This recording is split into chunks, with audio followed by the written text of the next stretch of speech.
1943, a cold upstairs bedroom in a Detroit row house. 5:15 in the morning. A woman stands at a narrow dresser. The window is cracked, curtains barely moving. The lid is off a jar of Pond's cold cream. Beside it, a stub of tangy lipstick worn to the metal. An eyebrow pencil sharpened with a kitchen knife. She has 13 minutes before the carpool horn sounds. By the time she walks out the front door, she will look like she stepped out of a magazine.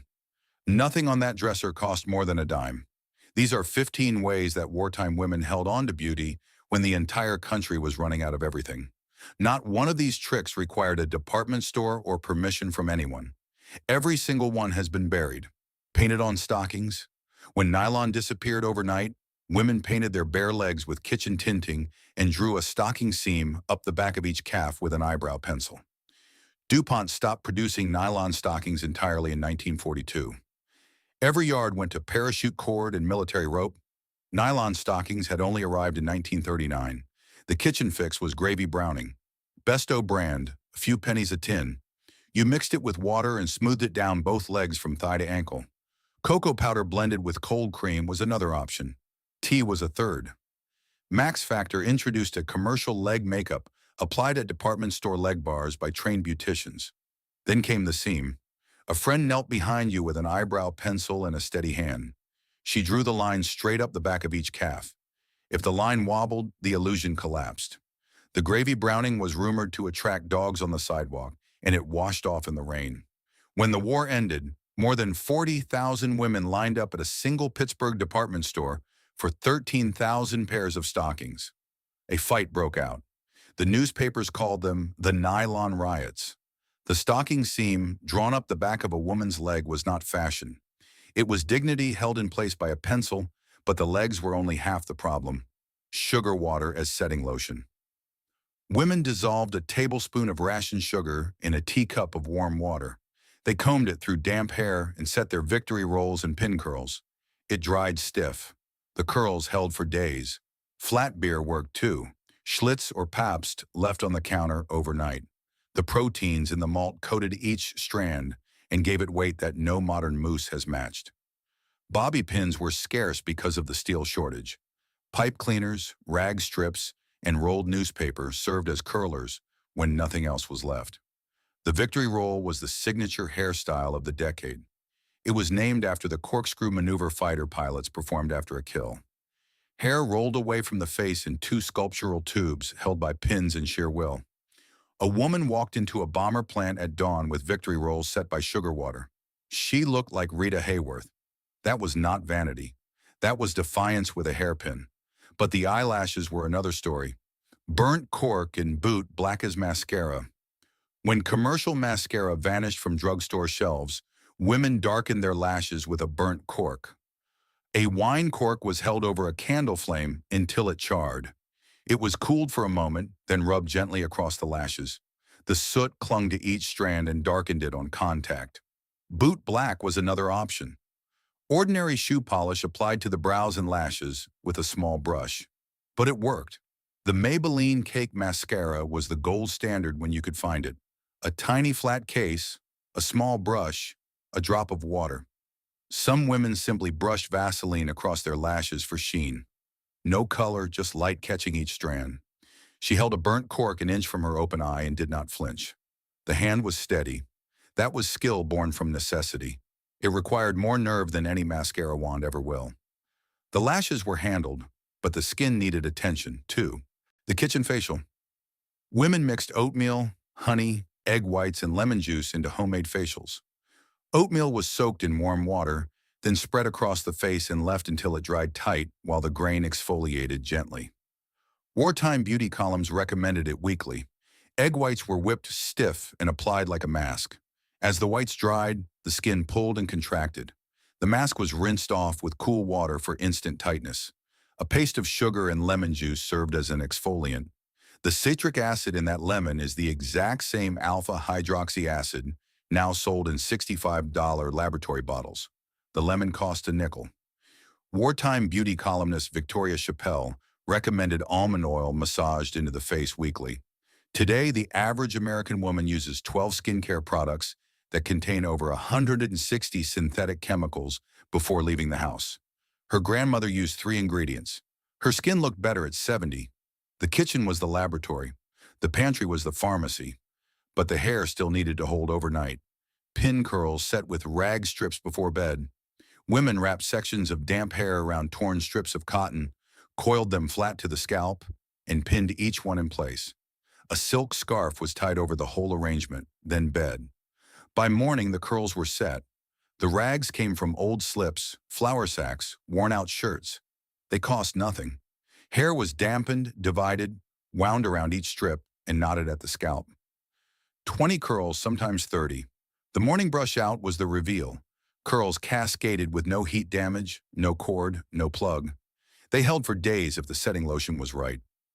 No salon appointment, no $90 curling iron, a woman's hands and the patience to sit at the edge of the bed and wind each curl the way her mother showed her. That knowledge cost nothing and was worth everything. But at the factory, loose curls near spinning machinery could kill. Hair caught in a lathe could scalp a woman in a second. The wartime snood, a crocheted mesh bag worn over the back of the hair to keep every strand away from factory equipment. Government safety posters were blunt. Loose hair near machinery meant injury or worse. Women crocheted them at the kitchen table from scrap yarn. Some matched the snood to the fabric of their dress. The Rosie the Riveter red bandana is the image people remember. But many women wore snoods beneath their headscarves, every curl tucked safely inside. A piece of scrap yarn and a crochet hook turned a safety regulation into a fashion statement. That is what women have always done. But sometimes a woman had only one product for everything. Vaseline for everything. A single jar of Vaseline petroleum jelly served as eyelash conditioner, eyebrow tamer, lip gloss, cuticle softener, and moisturizer for cracked heels. Vaseline brushed on the lashes gave them sheen and separation. A fingertip swipe across the brow bone held brows in place through a 12-hour shift.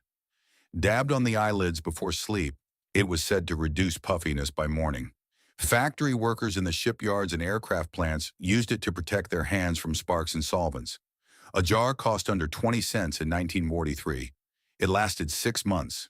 Today, that jar still costs under $4. The industry took one product and split it into 5 separate tubes at $50 each. The jar never changed. Marketing did. A woman and her Vaseline had a relationship that outlasted every product that tried to replace it. But wartime women also figured out how to make one lipstick do the work of 3. One lipstick for lips, cheeks, and eyes. When rouge disappeared from shelves, women used their lipstick on their cheeks. A tiny dab warmed on the fingertip, pressed and blended in small circles onto the cheekbones. Beauty guides of the era told women plainly to substitute. The staining formula of wartime lipstick held for hours on the cheeks. Some women touched the same fingertip to the eyelid crease for a trace of warmth.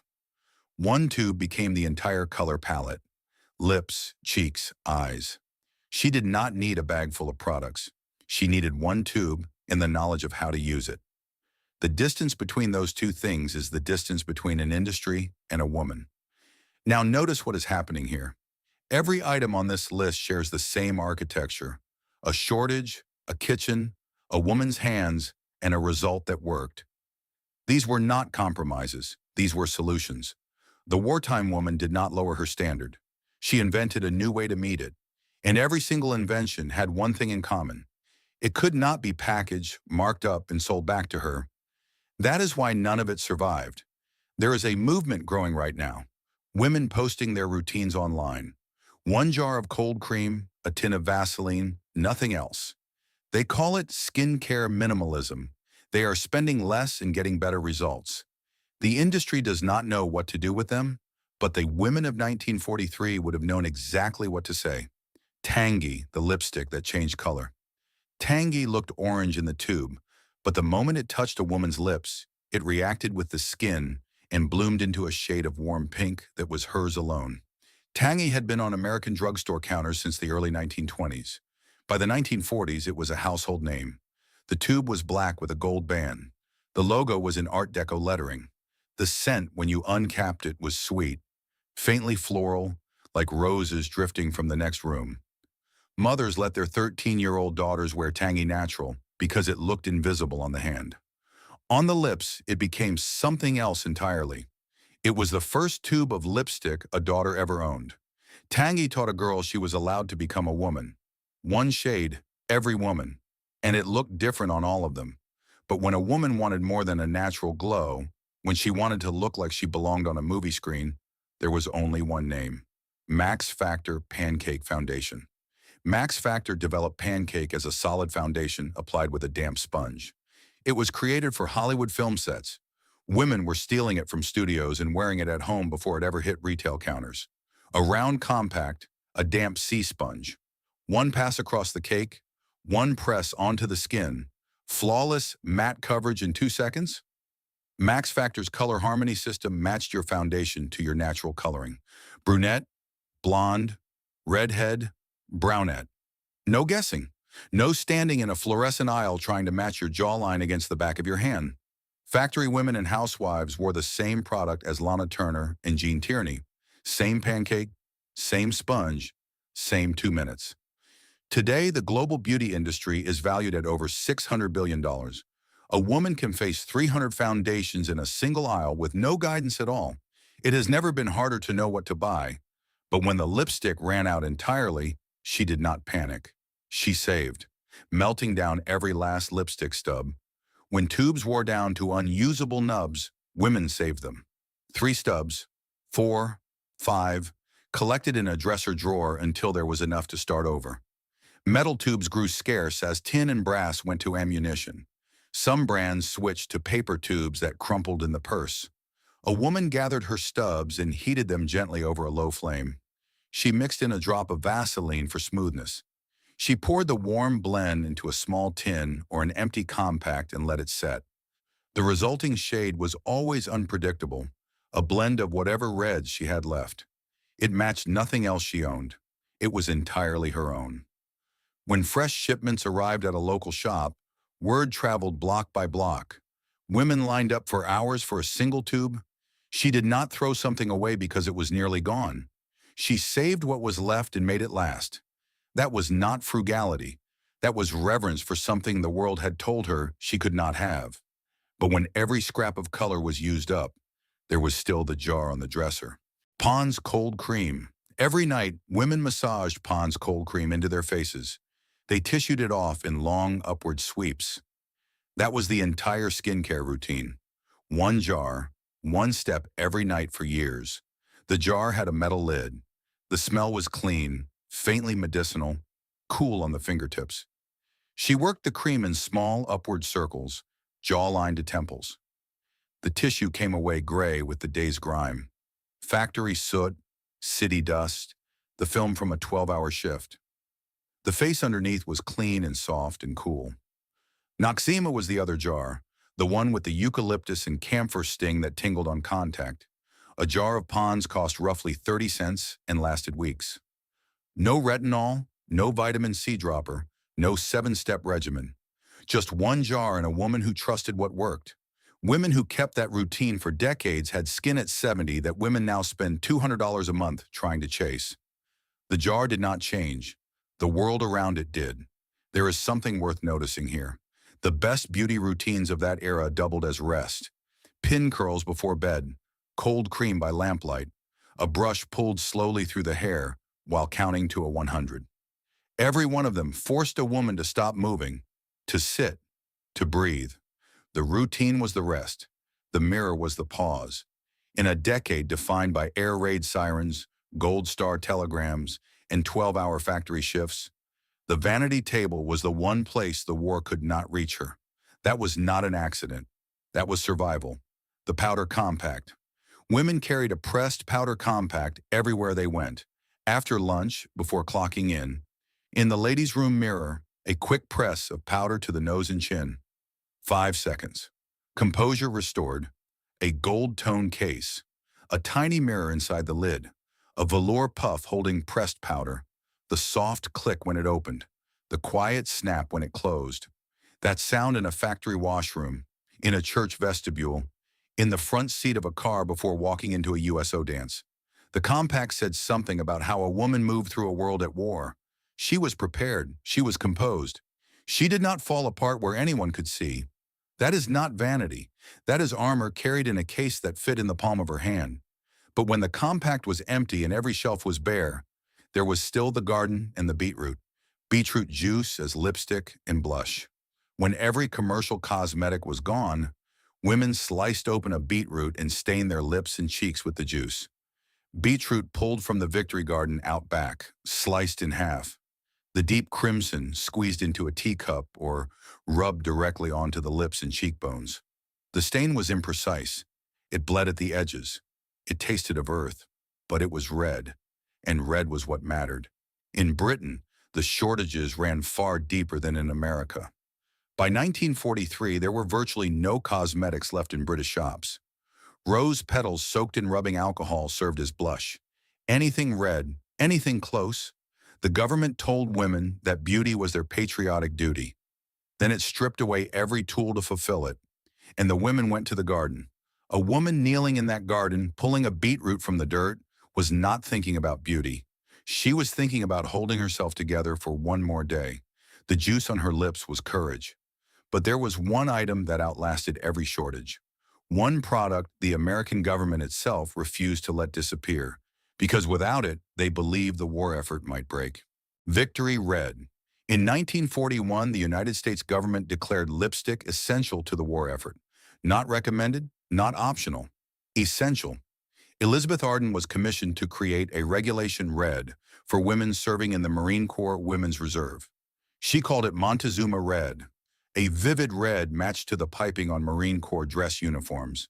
It was issued in an official military makeup kit to every female recruit at boot camp. Lipstick, cream rouge, and matching nail polish, standard issue. Then she released Victory Red for every woman in America.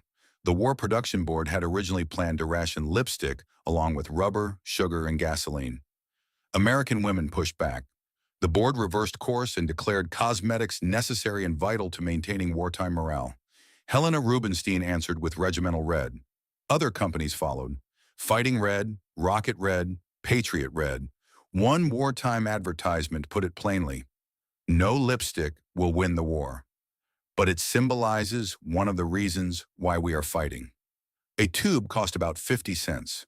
Here is the part most people never learn. Hitler despised makeup. Visitors to his retreat at Berchtesgaden received instructions: no cosmetics, no red lipstick, no painted nails. The ideal he imposed was a scrubbed, bare, unadorned face. For an Allied woman to put on red lipstick was an act of rebellion. Red lips meant freedom. Red lips meant democracy. Red lips meant everything his regime was trying to erase. She twisted the tube. She applied the red. She pressed her lips together once, and without a single word, she said everything that needed saying: I am still here. I am not defeated, and I am not afraid. That tube of lipstick cost 50 cents. What it gave her was worth the war. 15 tricks. Not one of them required a subscription box, a beauty influencer, or a credit card. They required cold cream, burnt cork, kitchen scraps, a steady hand, and the absolute refusal to let the world take one more thing. These women were not behind. They were so far ahead that it took an entire industry 70 years to bury what they already knew. Somewhere right now in a drawer in a house that used to belong to somebody's grandmother, there is a gold-toned compact with a velour puff still inside. The mirror is clouded. The hinge still clicks. If you hold it up to the light, you can almost see her.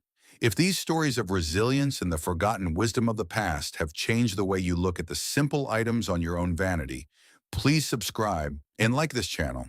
We are dedicated to uncovering the history they tried to bury. Let's honor the strength of those who came before us and Gyeotrong Tong Lai. The next hidden treasure of history will be revealed very soon.